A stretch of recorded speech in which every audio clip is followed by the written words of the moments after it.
Okay, well, welcome everyone. Thanks for coming. My name is Mark Pezarro, and I'm with City University of Seattle in Canada, which is a bit of a mouthful. We just call it City U in Canada, which is a bit more tractable. And so I'm going to talk about Arden Henley, who's the founder of GTEC, thought it would be interesting to have my story, which is how I started off I'm an Alberta boy. I was born in, well, actually, I was brought up in Alberta. We'll get into that. And then moved into sustainability over the course of my career. So that's why it's called From Oil Brat to Sustainability Champion. I guess if I stand over here, then I won't keep getting in the way of the lights. So, how did I get started? Well, obviously, of course, I have parents, and this is my mom and dad up here in the top left corner when they just shortly after they got married. And I think this is my brother Tim, so he can attest. Well, he'll tell you if I tell any lies. Yeah, the fact check, that's right. So I would say my parents were iconoclastic. They were principled and they were pioneers. My father was a mining engineer in southern Africa, and then my mother was a librarian. They got married when she was 19, he was 25. And my father detested apartheid. And so after they got married, they decided to leave South Africa. And we went, well, I wasn't there yet. He got a job in Papua New Guinea as a seismic chief. So he was looking for oil in the jungles of Papua. And my mother stayed in Port Moresby, and I was born there, so I'm actually Papuan by birth. And my father, one of the ways he demonstrated his being principled is he was in the oil industry. We were in Calgary during the national, if some of you will remember the national energy policy, where our current Prime Minister's father brought that into being, and it really annoyed is an understatement, Albertans. And so Petro-Canada at that time had its headquarters in Calgary, in downtown Calgary, and there was a building, it's a beautiful building, it's kind of a rose-colored building. And so it was nicknamed by the locals Red Square, right? So my father, who worked, that was his community, he was very much a well-established oilman, but he voted Liberal all his life. I mean, he was probably one of the few. And he was honest about it, but he was such a good geophysicist that people still talk to him, but they just agree to disagree. Kind of like in Quebec, if in many families, half the family is separatist and half the family is federalist, and you just don't talk about it, sort of like that. Anyway, so that was my mother was an extraordinary woman. She took up yoga in the 1960s. Long before it became fashionable, and started teaching yoga then, much to the horror of my siblings, because it wasn't very fashionable. And in fact, in Calgary, my mother had a show on the Shaw Cable Community Channel. And particularly our sister, older of our two sisters, she was mortified. She was a teenager, so her mother cavorting on TV in leotards was not cool. Anyways, and in fact, some people called my mother a witch. Albertans are quite conservative, right? It's the Bible Belt. Anyways, I went off to England to do my postgraduate work at Cambridge, which is quite a different academic and social milieu, and that had a dramatic effect on me. I took up dance, modern dance, things like that. Anyways, it changed my worldview, and I came back to Canada and worked first in IT for 10 years, and did my first startup back in, 1983, on the bleeding edge of technology. So we were too far. We were building a multimedia workstation back in 1983. Before the advent of the internet, we had to design everything ourselves, both the hardware and the software. My brother Tim actually was one of our junior engineers on the hardware team. We built prototypes, and they worked, but they were too expensive, and there was one of the cyclical downturns in the computer industry, and we went under. So that was my first startup and my first failure. Then I went to work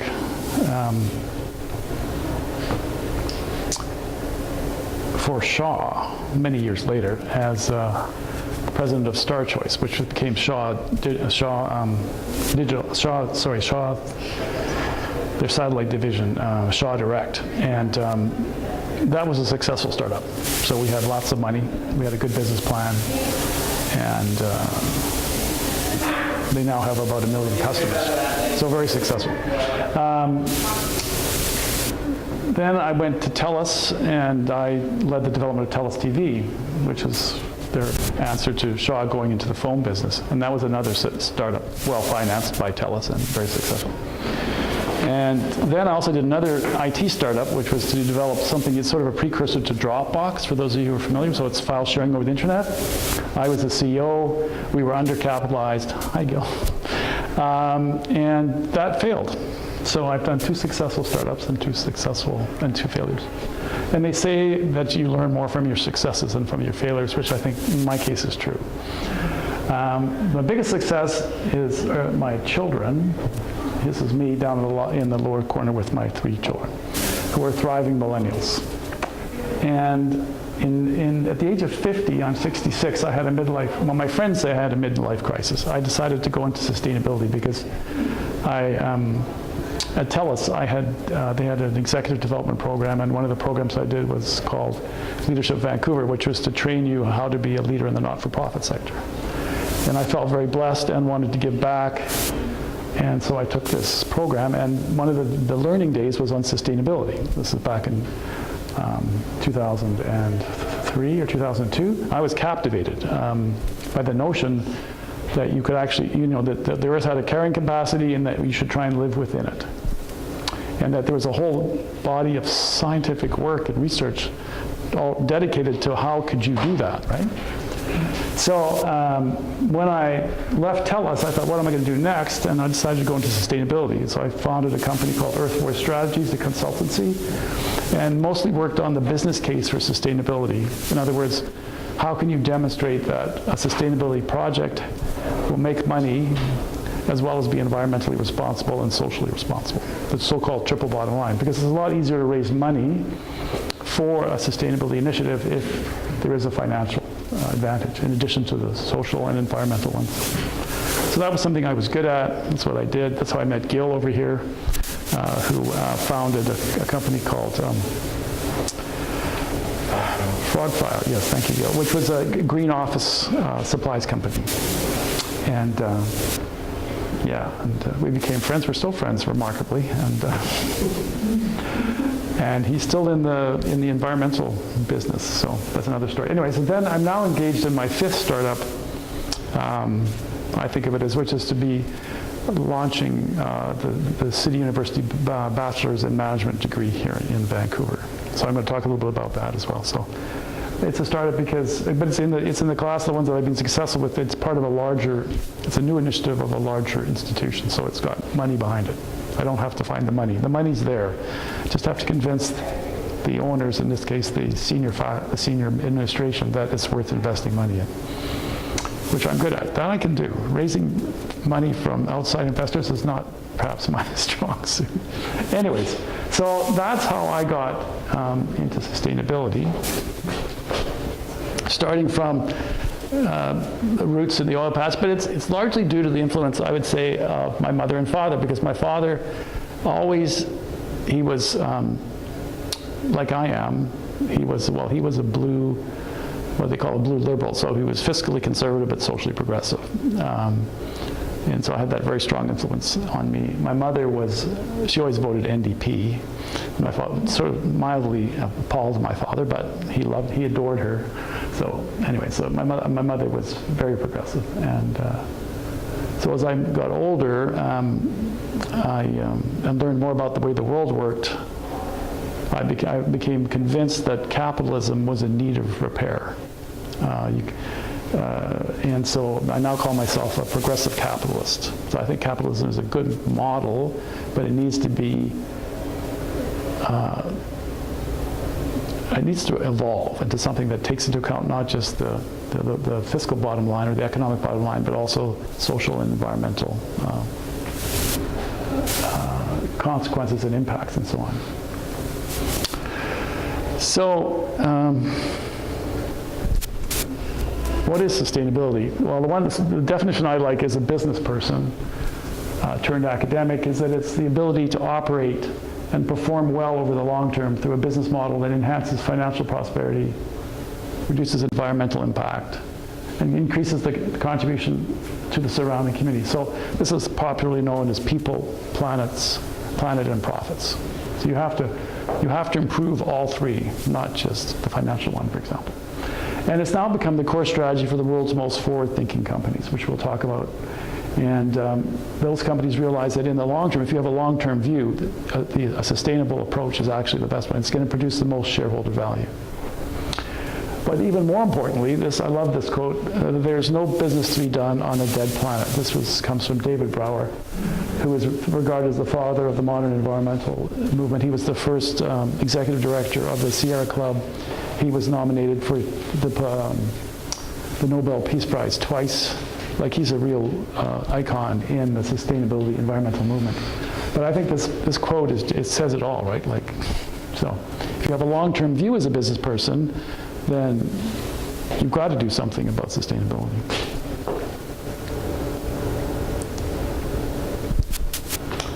One of my heroes is a gentleman called Paul Hawken. Paul Hawken is an American. In 1994, he published a book called The Ecology of Commerce, which has many fascinating facts. And the one that hit me when I read it, and it's such a powerful book. It was one of the books that Gordon Campbell, our past premier, read, and that made him embrace sustainability and take on introducing, a real climate change strategy for the province of BC. It also influenced Ray Anderson, who is the founder of Interface Carpet, which is a sustainable carpet manufacturer, and he's since deceased. But he read The Ecology of Commerce, and he said, "Oh my God, we have to do business differently." But one of the facts that I still remember from The Ecology of Commerce is that in 1994, when it was written in North America, in order to support our lifestyle as North Americans, it required the extraction of 1 million pounds of raw materials every year, of which 98% ended up in the landfill. In the landfill. So the waste is just staggering, right? That's per person. Per person in North America. Canadians and Americans, not Mexicans. Yeah. Per person. Can you repeat that number again? 1 million pounds. So divided. So in tons, that's what?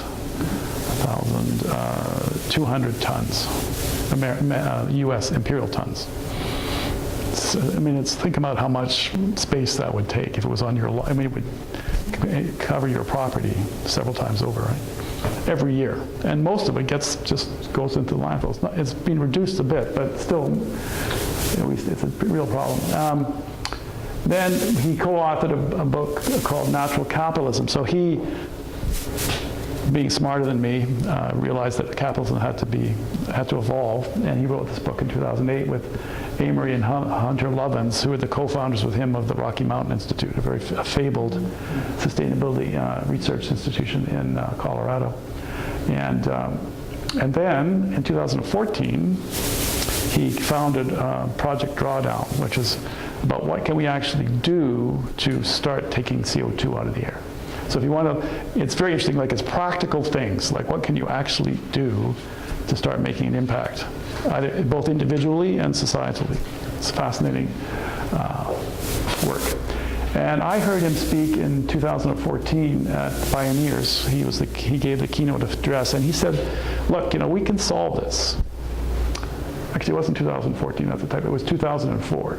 That's when I got into sustainability. He said, the solutions are within our grasp today. We don't need to invent anything new. What we have to do is we have to consume less. It doesn't mean that we have to go back to living in grass huts or, caves, but we just have to give up conspicuous consumption. And then we have to develop innovative technology, clean technology to reduce our carbon footprint, and all these things. So technology is definitely part of the better transportation technology and so on. It's part of the solution. And then the last one was we need to empower women so that they educate them and make them financially independent so that they can decide how many children they want. Because when you do that, if you look at the so-called first world or developed world, they have, what's the birth rate? It's 2 or under 2. So those are the 3 levers, and he said that in 2004. I think he's still right. This is what you have to do. It's that simple. It takes a lot of political will. That's, in my view, the biggest problem. But we know what to do. You don't actually have to invent any new technology. So why is this important? Why are people suddenly getting concerned about that? Well, there's something that people have realized is that there's a so-called climate tipping point. So, and what that is a threshold. When you exceed this increase in on average global temperature, then it will precipitate major changes in the global climate system. And the IPCC, which is the International Panel on Climate Change, in 2018 warned that if the global average temperature goes more than 1.5 degrees above pre-industrial levels, so in the late 1800s, then it will likely lead to runaway climate warming of something like 4 to 5 degrees centigrade increase before you reach a new equilibrium. And that's their best estimate. Like, they don't know for sure, but that's their best estimate. And now what does that mean? Well, a 4 to 5 degrees centigrade rise would probably lead to increase in sea levels. Well, it will lead to increase in sea levels for sure, somewhere between 10 and 60 meters. Now, 60 meters is 200 feet. So if you live on the coast, just think about that. Like all of Delta and all of Richmond would be underwater. Manhattan would be underwater. And huge areas of Asia and Africa and South America, mostly where poorer people live, would be underwater. So this would cause somewhere between 300 and 500 million people to lose their homes, conservatively. And then what happens? They become displaced. You think we have a bad refugee problem right now? It would become an order of magnitude at least worse. Which is why the Pentagon takes climate change very seriously. And they have for over a decade, because they can see this. They're just thinking strategically, what do you have to do to preserve to avoid a clear and present danger to the United States of America, and they see climate change as a clear and present danger. If only their commander-in-chief would listen to them, but that's another topic. So there are key feedback mechanisms that will happen when the temperature rises, like you'll get forest dieback, lots of polar ice, decreased carbon sinks in the forests, in the ocean. The permafrost melts, which reduces methane, which is 20 to 30 times worse than CO2 in terms of the greenhouse gas effect. Anyway, so this is why this is so serious, because you start to go into uncharted territory. It's also predicted that at that increase in temperature, the Greenland ice cap will melt quickly. Now, if the Greenland ice cap melts quickly, it will likely stop the Gulf Stream. This has happened before in the Earth's 3 billion year history. And what does that mean? It means that the temperature, average temperature in Europe will probably go down 4 to 5 degrees centigrade. And you just imagine the impact that will have on their agriculture. It would be devastating. So there's these kinds of effects that people are concerned about. The people who pay attention, people who believe in science. And if you look at Canada as a northern country is warming at twice the rate of the rest of the world. And northern Canada, and also would be northern Russia, are heating at almost 3 times the global average. So the government of Canada, Environment and Climate Change Canada, just released a report a few months ago saying that our average annual temperature has increased, all over land has increased 1.7 degrees, in the north 2.3 degrees, and the world's average annual temperature has only increased 0.8. So we, in the north, it's even worse than the global average.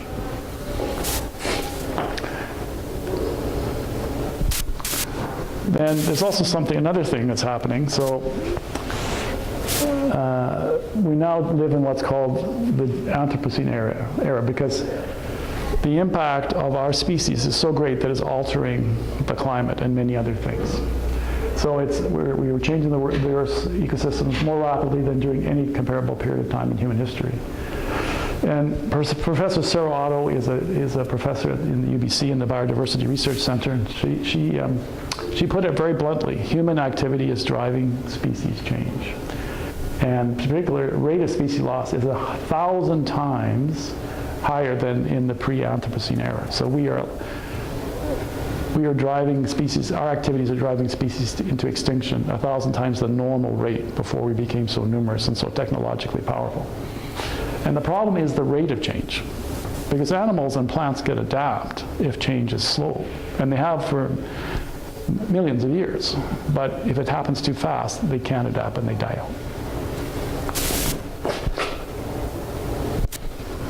So in last year, the World Wildlife Foundation brought out their Living Planet report, and they estimated, the scientists who did that 60% of mammals, birds, fish, and reptiles have been wiped out by human activity since 1970. I mean, this is a staggering number, 60%. This is equivalent to emptying the continents of North America, South America, Africa, Europe, and Oceania of all animal life. And then earlier this year, the ISPBS, which is a sister organization to the IPCC. I always have to remember, never remember what it means. It's called the Intergovernmental Science Policy Platform on Biodiversity and Ecosystem Services. Only the UN would come up with a name like that. Bless them. Yes. But anyways, they did a major assessment, and they estimate that 1 million of the 1.8 million known species are at risk of extinction due to human activity. So that's 60% of species. And many scientists believe that we're facing the 6th mass extinction. There have been 5 in the history of our planet. The last one was when the asteroid hit the Yucatan and wiped out the dinosaurs. But it'll be the first one caused by a single species, us. And they estimate that it would take, if we stopped doing what we're doing today, mended our ways, it would take 5 to a million years for the natural world to recover. That's the extent of the damage that's already happened. So the destruction of biodiversity is as dangerous as climate change.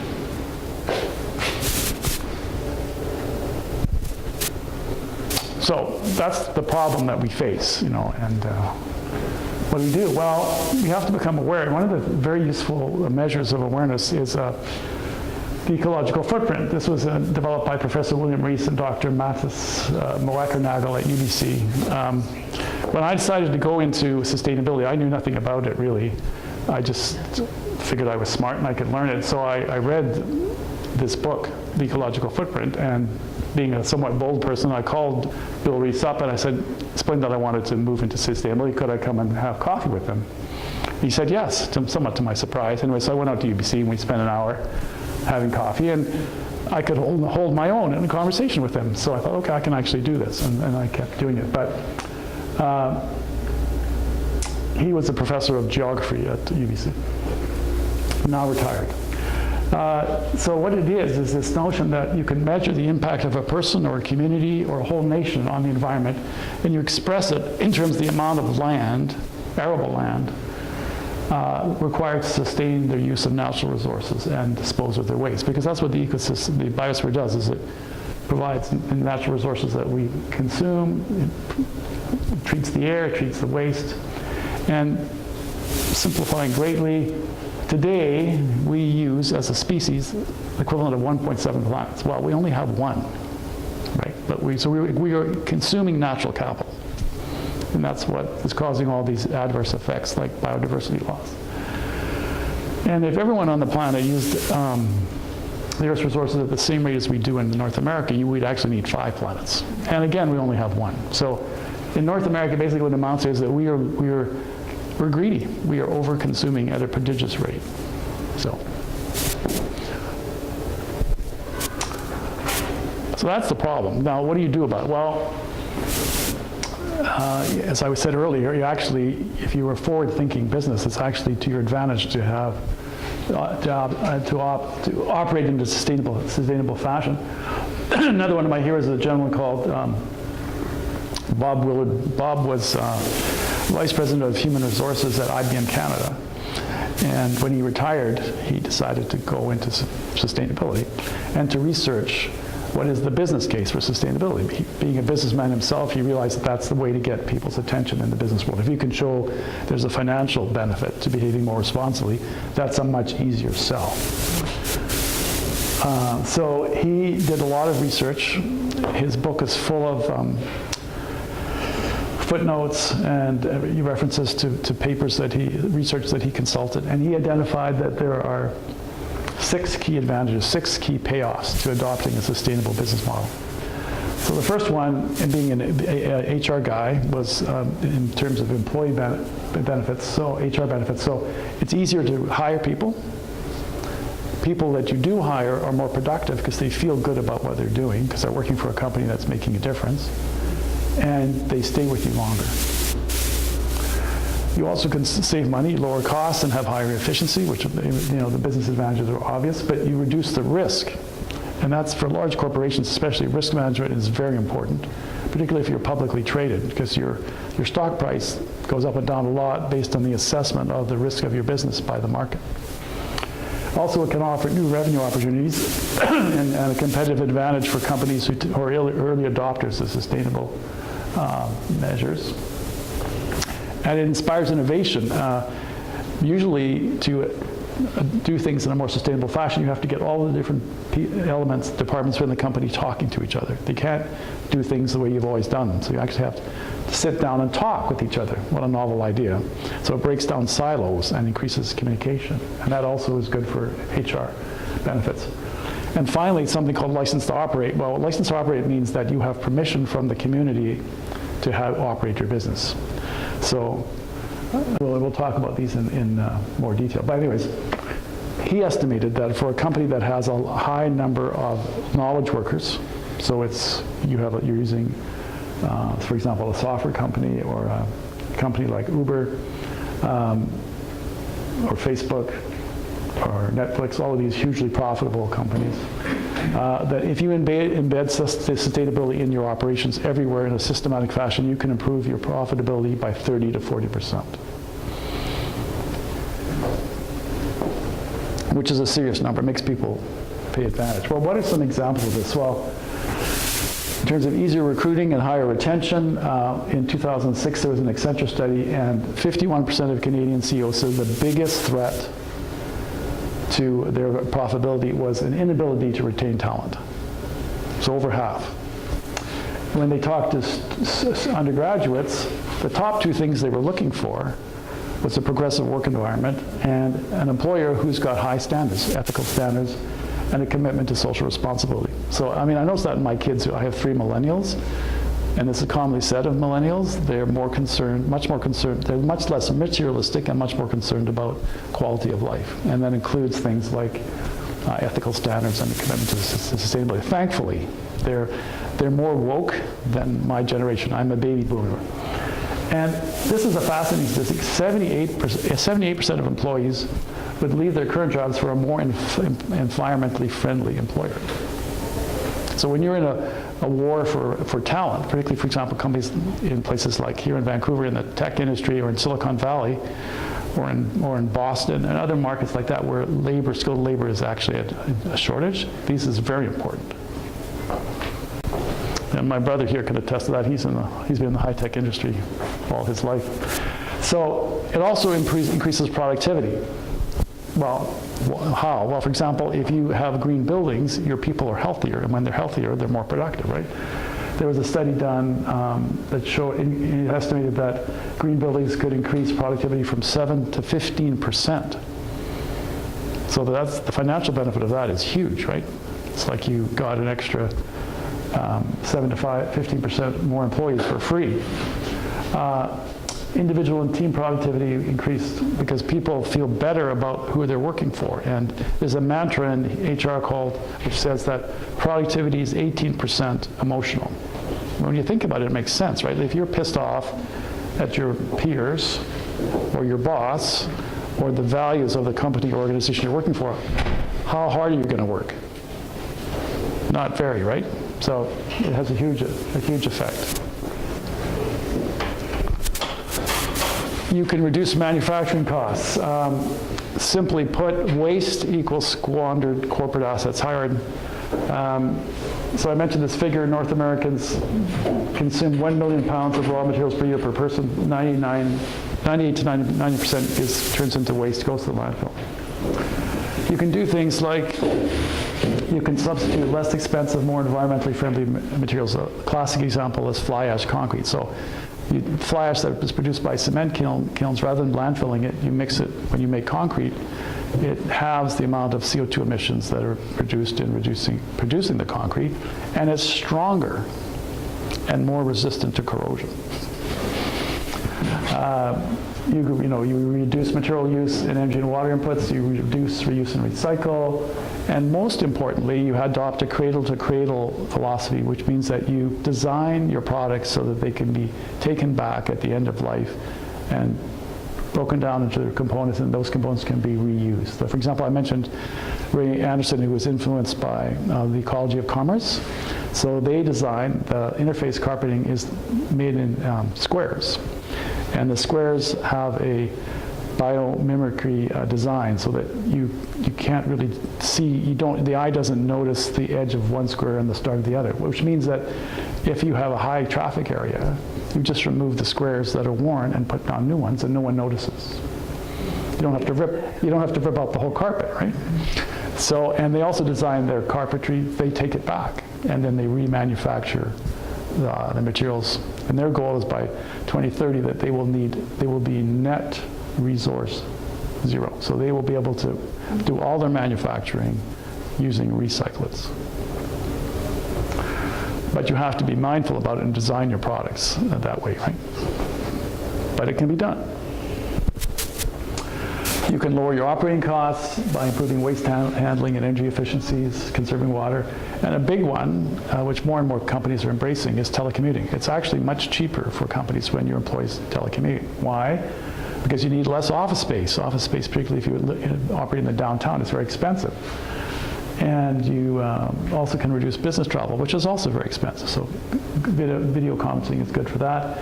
TELUS, for example, which is a fairly green company. I would say they're not dark green, but they're mid-green. But in their I used to work for them, so I know. In their new corporate head office, which is very nice, it's a LEED Platinum building. Many employees don't have offices anymore. They have a hot desk area, and people they work at home and they come in for meetings 2 or 3 days a week. And the employees love it, and they saved a lot of money on office costs. So also there are opportunities to increase revenue and market share. I'm a guy, so I love cars. I love fast cars. So one of my favorite examples is the Tesla, right? So they brought out the Tesla Roadster. That was their first car. 100% electric, 0 to 60 miles per hour in under 4 seconds. They now have a model that's got 4-wheel drive. It does 0 to 100 kilometers an hour in 2.6 seconds. And that's as fast as the fastest motorcycles. Okay. I mean, it's kind of useless. Where can you drive a car like that except on a road track? But, guys, we like that kind of thing. It has, operating costs are about 1/8 of a conventional car in terms of fuel and maintenance, so it's much cheaper to run. And today, Tesla's market cap eclipses GM's. So that's staggering. Like GM produces over, millions of cars a year. Tesla only produces, well, now they're up to about, this year they're hoping to do about 100,000. But I mean, there's no comparison in terms of revenue or number of vehicles. But a lot of people believe, and I think they're right. I mean, I believe that Elon Musk is a genius equivalent, similar to in the same league as Steve Jobs of Apple, but he has single-handedly, well, that's not true. He's led a company that has advanced the mass adoption of electric vehicles by at least a decade, probably 2. Because he was so wealthy from PayPal and had so much credibility, he could raise the money. He could get deals with the U.S. government, like the U.S. government lent him $300 million so he could build the first Tesla factory in California. They wouldn't have done that to someone who didn't have his kind of credibility and stature, right? But he just demonstrated you could do it and that people wanted it, and so everybody else is now doing it much faster than they would otherwise do. So we owe him a debt of gratitude. And the stock market believes in him, and you can see that in the valuation of Tesla. The other thing I mentioned was license to operate. So it's literally beyond value or invaluable, because if you don't have it, you can't do business. So Northern Gateway, for example, couldn't get license to operate, and they were shut down. Trans Mountain, they've been blessed by the NEB and by the government, but they're still, they're not out of the woods yet. And then there's an example of a company called Harvest Power who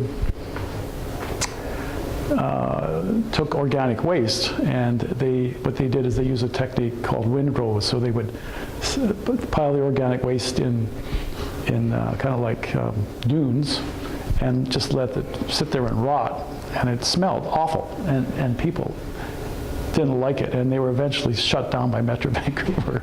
So again, they lost their social license, and you're out of business. So Bob Willard has this model of what he calls the 5 stages of the sustainability journey. The first stage is pre-compliance. This is where you're blissfully ignorant of sustainability. You don't even think about it. And then the second stage is compliance, and usually companies are driven there because of regulations or legislation. So they have to do it, or they're going to be heavily fined, or their directors are going to end up in jail, or both. Then beyond compliance is where companies start to realize we can save money by eco-efficiencies, or we can avoid a PR crisis, or we can avoid regulation. Because any business person will tell you it's much better to be proactive, clean up your act, rather than be regulated. It's cheaper. And the fourth stage is integrated strategy. This is where a company has realized that actually there are long-term benefits, and so they are voluntarily doing it everywhere. An example of a company like that would be, well, TELUS is moving towards that. We'll talk about Nike, huh? Well, TELUS, for example, I mentioned telecommuting. They have invested in, they've done a big green power deal. So they've invested in wind farms. So all of the power that they use, or equivalent amount of power to the power they use, is generated from renewable sources. A lot of companies have done that. Apple has done it, and so on. And then you have stage 5 companies, which are companies where you're doing it because it's the right thing to do. So we have a values-driven founder or CEO. So examples like Interface or Patagonia, Yves Chouinard is Van City, which is very much a values-driven organization. NEC. These are stage 5 organizations. So, when I was doing consulting, I would ask my clients, where do you want to be? What are your goals? And within what time frame? 1 year, 5 years, 10 years. So an example of what I'm talking about how sustainability objectives force you to rethink how you do things. So the city of Surrey had a very visionary gentleman, Rob Costanzo, who was their director of waste disposal. And they had an opportunity to do things differently. So he said, and he sold his counsel on it, we're going to put in an organic waste facility. We're going to produce green gas and compost. And we're going to use the green gas to power our garbage trucks. And so they did it. Now the Surrey biofuel facility is up and running in Port Kells Industrial Park. It runs on the organic waste collected from 100,000 Surrey households. It produces biomethane, which is piped into FortisBC's grid, and then they draw it out where they actually fuel the garbage trucks. They planned in advance, so they had an opportunity to reissue the RFP for waste collection, and they specified that the garbage trucks had to run on compressed natural gas, so that they would be ready for when the biomethane was available. And this facility, which I was involved, which is why I know so much about it, produces organic compost. It produces ammonium nitrate, which is very good for fertilizing. It produces metals, because they're not only supposed to put organic waste in the green bin, but they also put other stuff in, of course, being people. So you get metals, so those are extracted, and they're sold and melted down, and they're useful. And shredded plastic, which goes to the concrete kilns, and they burn it. That's fuel. So 97% of waste by volume is recycled. It's the most efficient organic waste facility in North America right now. 115,000 tons a year it can handle. And it reduces the cost of waste collection for the city of Surrey by 25%. So they're saving $2.8 million a year for their citizens.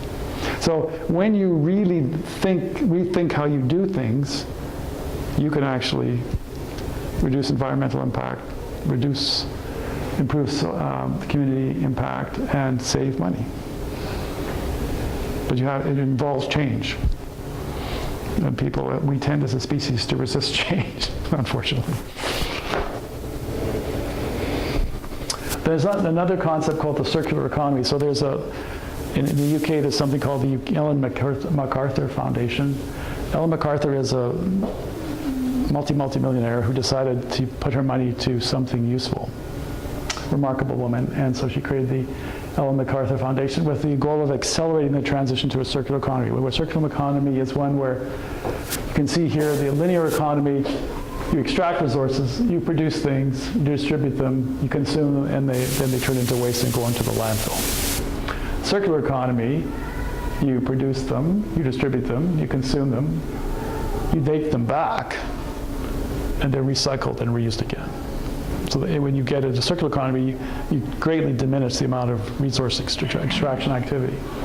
So it's basically an economy where it's restorative and regenerative by design, based on 3 key principles: designing out waste and pollution mindfully, keeping products and materials in use, and regenerating natural systems. Like we talked about all this damage earlier that's happening. So you actually have to consciously restore and regenerate the ecosystem. And there's a group of companies called the Circular Economy 100. And it's a program, it's pre-competitive, it's innovative. They get together and share their secret sauces about how can we transform our companies into being circular. And this is an initiative that's led by the Ellen MacArthur Foundation. Google it, it's amazing. I met her at a conference in California, Verge, that I go to every year. Very humble, non-assuming person, but doing great things.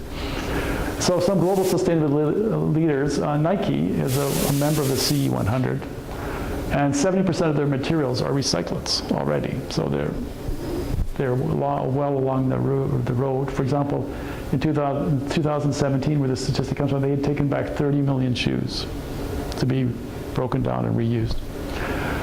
Google is another C100 global partner, and they did analysis of their data centers. And of course, they have huge server farms that burn a prodigious amount of energy.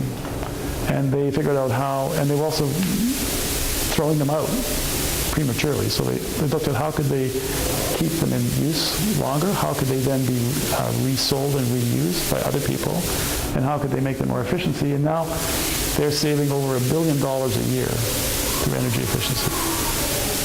And even for Google, that's serious coin. And Walmart, now you wouldn't think of Walmart as being, but Sam Walton and his wife met Ellen MacArthur and her husband at some event, and she convinced them. She sold them on the concept of the circular economy, and so it changed the behavior of Walmart. And for example, they have a goal now of zero waste, having 100% landfill diversion, having 100% renewable energy, and greening their supply chain. And that's greening their supply chain is very significant, because Walmart has revenues that exceed the GDP of many countries, right? Like, so when they decide to do something, it has a huge impact. So in 2009, they announced the Walmart Sustainability Product Index, which is where they evaluate the sustainability of all of their products, and they publish it. Okay, you can go online, you can see it.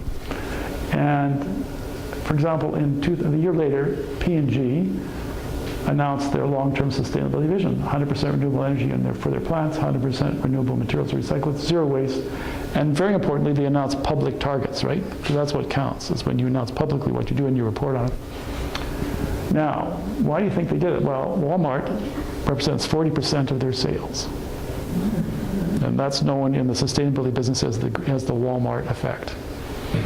And it's actually real. So basically, I mean, we do the same thing as individual purchasers when we consciously choose a greener product or service over a less green one. But when an organization the size of Walmart does it, it really accelerates the process, right? Yeah. Just wondering why these corporations don't announce that. Because it's not just good press, but it's also something that people can then make choices about supporting. I know it's odd, like McDonald's. Like what? McDonald's is a sustainability leader too. I was at Verge last year, and the chief sustainability officer was there, and he was telling about all the things they did. Like they wanted to use responsible, environmentally responsible, ecologically responsible fish. So they wanted sustainably farmed or harvested fish. And they were buying all their fish from Russia, and Russia refused to change their fishing habits. So they switched, and they bought all their fish from someone who was, sustainable fish harvesting. And it cost them millions and millions of dollars more, but they never told anybody. I only learned about it because I was at the sustainability conference, and this guy was speaking about the things they've done. I guess it's because they think with their customers, doesn't resonate with them. But they may get more customers because They might. I don't know. I mean, that's... I wouldn't go into a Walmart. No. But I might if I knew. Yeah, well, yeah, it's a good question, and I don't know the answer. But they're not doing it. They're not doing it for brand reasons. These companies, because they don't talk about it. But you're right. For certain clients, it would have a positive impact. Yeah, absolutely. It's fascinating. But they also do it because companies this size have enough capital, they have the financial resources that they can take a long-term view. And any economist will tell you, well, most economists, 90%, that sustainability will pay off in the long run. If you're interested in maximizing your shareholder value over 25 years or 50 years or 100 years, it's obvious, because there is no business on a dead planet.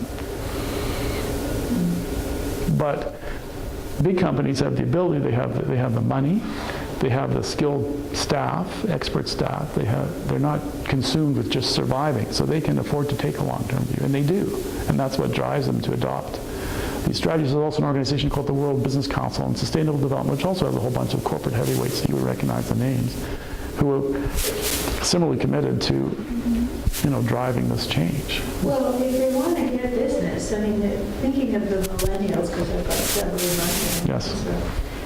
looking for change and wanting to change the culture.